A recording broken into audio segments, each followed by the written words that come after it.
नमस्कार दोस्तों, अंकित sir classes में आपका स्वागत है।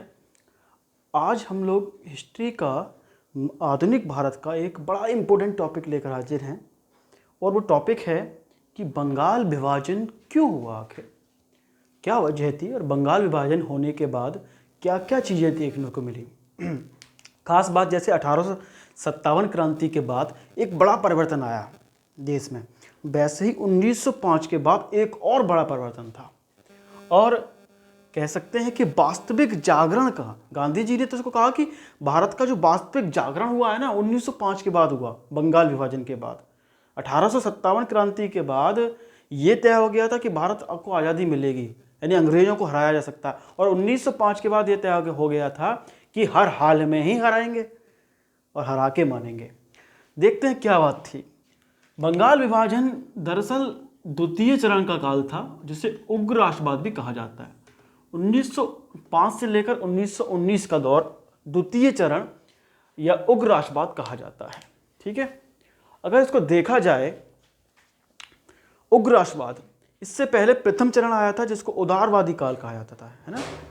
कांग्रेस बनी, कांग्रेस बनने के बाद जो है कुछ उदारवादी नेता आए, जैसे गोपाल कृष्ण गोखले, गोविंद रानड़े या मदन मोहन मालवीय या दादा भाई नौरोजी।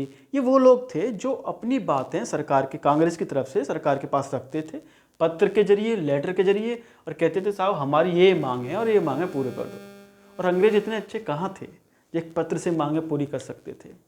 इसलिए वो चरण चला और उस चरण के बाद वो ज़्यादा कामयाब नहीं हुआ, क्योंकि पत्रों से बात नहीं मानी गई। अंग्रेज प्यार से कहाँ मानने वाले थे, लाठी के दम पे मानने वाले अंग्रेज थे।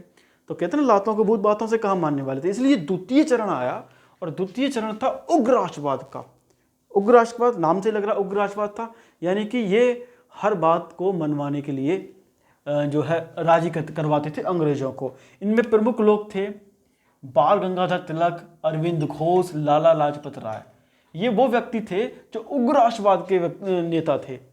लाठियां खा सकते थे, पिट सकते थे, लेकिन अपनी बात मनवाते थे। पत्रों के जरिए भरोसा नहीं था इनको भरोसा था कि लातों के भूत बातों से नहीं मानेंगे। और कई बार दंगे हुए, कई बार लड़ाइयाँ हुई, कई चीज़ें हुई, और बाल गंगाधर तिलक ने तो कहा भी था कि हमको स्वराज्य चाहिए, हमको जो है विदेशी चीज़ों का इस्तेमाल नहीं करेंगे। विदेशी चीज़ें फूकी गई, आग लगाई गई कई जगह पर।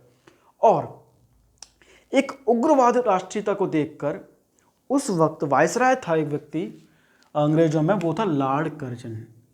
लॉर्ड कर्जन बहुत ज़्यादा एक तरीके से कह सकते हैं अंग्रेजों के लिए बहुत महत्वपूर्ण व्यक्ति रहा। और ये वो दौर है जब उसका जो दौर चल रहा था चरम उत्कर्ष पर था, एक बड़े दौर के साथ चल रहा था। और उसने एक चाल ये चली कि अधिकतर नेता, अधिकतर लोग या अधिकतर राष्ट्रवादी आंदोलन बंगाल से हुआ करते थे। इसलिए बंगाल का हिस्सा मैं आपको बता दूं, जब विभाजन, बंगाल विभाजन का मतलब बंगाल का विभाजन, बंगाल जब बटा उससे पहले बंगाल जो था वो ये हिस्सा था, बांग्लादेश का हिस्सा था, बिहार का हिस्सा, पश्चिम बंगाल का और उड़ीसा का। ये जो हिस्सा था ना, ये इतना हिस्सा, ये पहले बंगाल था।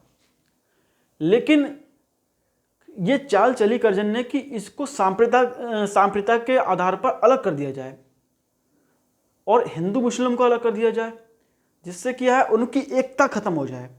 1857 के जब क्रांति का युद्ध हुआ था तो अंग्रेजों को एक बात पता लगी, वो ये थी कि 1857 में हिंदू मुस्लिम सब लोग इकट्ठे थे, एक जरूर थे लेकिन एक जगह से नहीं लड़ रहे थे।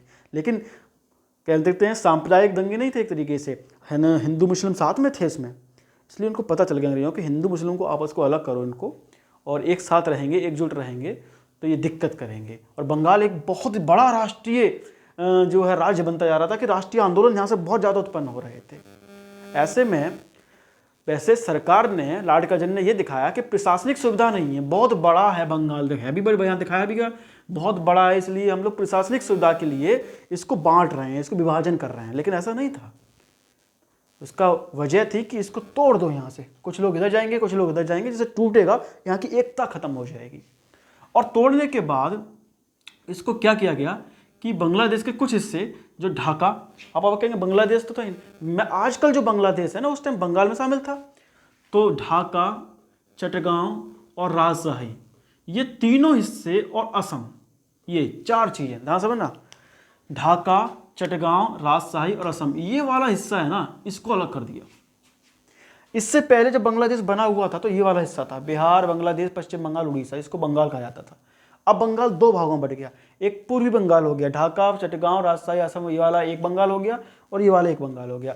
इस बंगाल की राजधानी कर दी उन्होंने ढाका, और इस वाले बंगाल की जो पहले वाला बंगाल था इसकी राजधानी कर दी कलकत्ता। बंगाल पहले बड़ा भी था, ये बात सच भी थी, और बंगाल उस टाइम जो ये वाला बंगाल था ना, पूरा पहले वाला बंगाल, उसमें 8 करोड़ जनता रहती थी उस वक्त। 8 करोड़, जब देश में लगभग 40 करोड़ जनता थी उस वक्त 8 करोड़ केवल एक राज्य में, बंगाल में, काफ़ी बड़ी बात थी। और 1,89,000 क्षेत्र जो है इसका क्षेत्रफल था, और 8 करोड़ जनसंख्या उस वक्त थी, तो बंगाल एक बड़ा राज्य था।